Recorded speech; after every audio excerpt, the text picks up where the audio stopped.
আজকে আমি দেখাচ্ছি আপনাদের ডাল মাখার রেসিপি। তার জন্য আমি মুসুর ডাল নিয়ে নিয়েছি। মুসুর ডালের সঙ্গে আলু, কিছুটা সয়াবিন, 4-5টা কাঁচা লঙ্কা আর কিছুটা পেঁয়াজ দিয়ে আমি এটা খুব ভালো করে মাখিয়ে নেব। সরষের তেল দিয়ে দিলাম, আর একটু হলুদ আর হাফ চামচ দিলাম শুকনো গুঁড়ো লঙ্কা, স্বাদ অনুসারে নুন আর খুব সামান্য চিনি, আর দিলাম হাফ চামচ আদা বাটা। ভালো করে আমি এটা মাখিয়ে নেব। এটা খুব পুষ্টিকর খাবার, এটা এভাবে করে খেতে পারেন, বাচ্চাদের খাওয়াতে পারেন। দিয়ে এবারে এটা আমি প্রেশার কুকারে ঢেলে দিলাম। এবার প্রেশার কুকারে যতটুকু ডাল সেদ্ধ হওয়ার জন্য, ডাল আলু এগুলো সেদ্ধ হওয়ার জন্য জল লাগবে সেইটুকুই দেবো। দিয়ে আমি প্রেশার কুকারের মুখটা বন্ধ করে দিলাম, গ্যাসটা জ্বালিয়ে আমি গ্যাসে বসিয়ে দিলাম।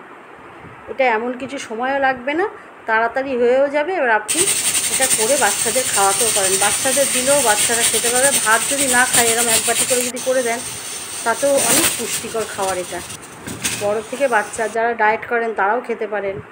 এটা খুব ভালো হয়ে গেছে আমার। এবার আমি নামিয়ে দেখাচ্ছি, দেখেছেন ডালটা শুকিয়ে গেছে। ডাল মাখার রেসিপি তো মাখার মতনই হয়ে গেছে। এবার নামিয়ে এটা আমি সার্ভ করে দেবো। ভালো লাগলে লাইক করবেন, শেয়ার করবেন, কমেন্টসে জানাবেন ভালো লাগলো কি না, সাবস্ক্রাইব করবেন। হয়ে গেছে আমার ডাল মাখার রেসিপি।